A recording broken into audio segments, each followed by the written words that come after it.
आज यहाँ पे बहस कर रहे हैं, जो हम लोग बात कर रहे हैं, हमारा उद्देश्य उस किसान के लिए है कि जो अभी भी जिसकी फसल बह गई, जो कर्ज की चिंता में आज भी डूबा हुआ है, हम उसकी रहनुमाई करने के लिए यहाँ पे आज बात कर रहे हैं। ये बिल्कुल सही कहा गया कि किसी भी मुल्क की या किसी भी राष्ट्र की जो बैकबोन है वो एग्रीकल्चर है। और एक नारा भी उस समय अभी भी यहां पे कहा गया कि उत्तम खेती मध्यम व्यापार। मुझे लगता है कि ये नारा थोड़ा सा इसको हटा के उत्तम खेती और बढ़िया व्यापार, इसके ऊपर हम लोग क्यों ना आगे बढ़े। मंत्री जी, मेरा आपसे निवेदन है, हम लोग ठीक है सेब की खेती है या अन्य सारी खेतियां चल रही है, यहाँ पे कोई नया कुछ भी करने का प्रयास करें। अभी हमने बिलावर के अंदर एक नया कोशिश की, नए आयाम स्थापित करने का एक संकल्प लिया। हमने चाय के बागान के ऊपर एक काम किया, तो वो चाय चल पड़ी, वहां पे कोशिश की तो चल पड़ी। मेरा आपसे निवेदन है कि इसके लिए चाय के ऊपर जम्मू कश्मीर में एक आप थोड़ा संकल्प लेंगे और जैतून के पौधे, जैतून और चाय हमारे क्षेत्र, क्योंकि हमारा क्षेत्र जो है ये सारा का सारा शिवालिक हिल्स है, वहां पे ये सारा संभव है। मेरा आपसे निवेदन है कि इसके लिए कोई साइंटिफिक, अगर आप कोई ऐसी योजना बनाए, या जैसे आपकी ये स्कॉश है, ये लोग लगे उसके ऊपर, एक बार साइल की टेस्टिंग करें, जो भी करें, और हो सकता है। मेरा आपसे यही निवेदन था कि एक बिलावर के लिए आप केवीके का जरूर प्रबंध करें साहब, बड़ी फर्टाइल लैंड है। कृषि विज्ञान केंद्र बिलावर के लिए आप देंगे, क्योंकि सारा एरिया आधा मान के चलो तो बनी का क्षेत्र इसके साथ लगता है। आपका लुआंग है, आपका मछेडी है, बदरौता है, सदरौता है, ये सारा एरिया इसके साथ, बग्गन, ये सारा एरिया इसके साथ लगता है। तो उसके अंदर अगर आप ये करेंगे तो हमारे लिए अच्छा रहेगा। एक मेरा इसमें आपसे विशेष निवेदन जो है कि हम लोग केमिकल फर्टिलाइजर के ऊपर बड़ा प्रेशर दिए जाते हैं।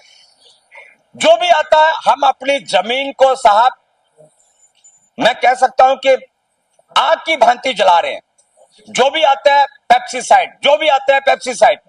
मेरा निवेदन कि पहाड़ी क्षेत्र के अंदर हम अगर इससे थोड़ा हटकर चलें, क्यों ना हम लोग ऑर्गेनिक, ये जो हमारा प्रभाव है, ऑर्गेनिक जो हमारे फर्टिलाइजर है, इसका हम लोग ज्यादा सदुपयोग करें।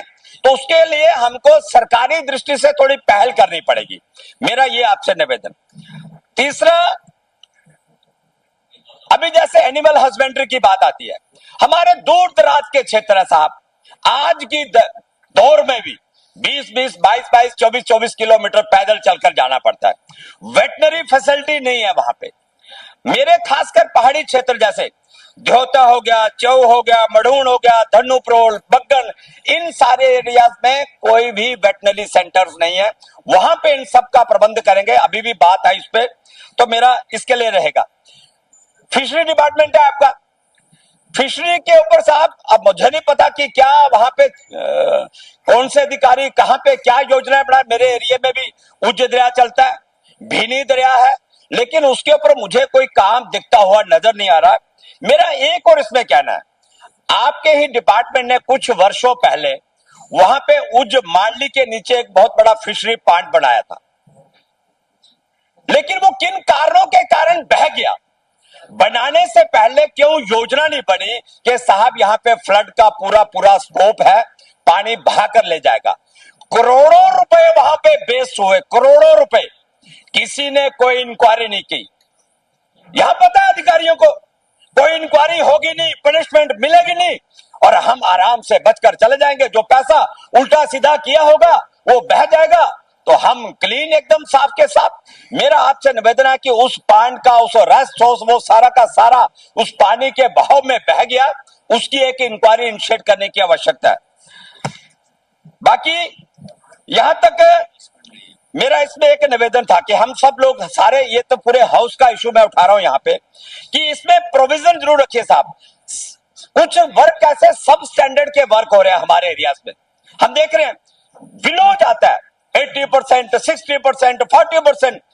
क्यों ना इसके ऊपर कोई प्रोविजन बना के 3 लाख 5 लाख का इन विधायकों के ऊपर एक बार जिम्मेवारी डाल के, तो ये अगर विदाउट टेंडर वर्क होता है तो मैं कह सकता हूं उसके अंदर एक इंप्रूवमेंट आएगी। ये पूरे हाउस का कंसर्न है, इसके ऊपर थोड़ा सा आगे बढ़िए। बात एक आगे साहब, यहां पे हमारे आदरणीय अभी माननीय सभापति वहां बैठे हैं, उन्होंने भी बात रखी स्कॉट बैंक। मैंने फिर वही कहा, मेरे क्षेत्र का मान के चलो तो 20-22 करोड़ रुपया जिन लोगों ने मेहनत की और पैसा वहां पे जमा करवाया, पनिशमेंट कोई नहीं है। अधिकारी आएंगे इधर से उधर करेंगे और सांप चलते बनेंगे, क्योंकि सांप सांप निकल जाएंगे, सारे के सारे दूध के धुले हुए बन जाएंगे। साहब जब तक आप पनिशमेंट निर्धारित नहीं करोगे, ऐसे फ्रॉड, ऐसे ढकोसले ये होते रहेंगे। ये स्कॉट बैंक का अब जैसे आ गया 180 करोड़ का घपला, साहब हम पिछले बार भी यहां पे चलाए थे, इस बार भी चला रहे हैं, लेकिन उसके ऊपर कोई निर्णय लेना होगा। और जो लोग अपना पैसा बैंक में डालते हैं, बैंकों से हमारा विश्वास उठ जाएगा। इसी स्कॉट बैंक का कहीं असर जेके बैंक के ऊपर ना पड़े, क्योंकि वो हमारा यहां का बैंक है। इस बात के लिए मैं आपको अवगत करवाना चाहता हूं। मामला यहां तक आता है कि एक आपका विभाग है कोऑपरेटिव। अब साहब विभाग तो बड़ा, मैं क्या कहूं उसके विषय में, पूरे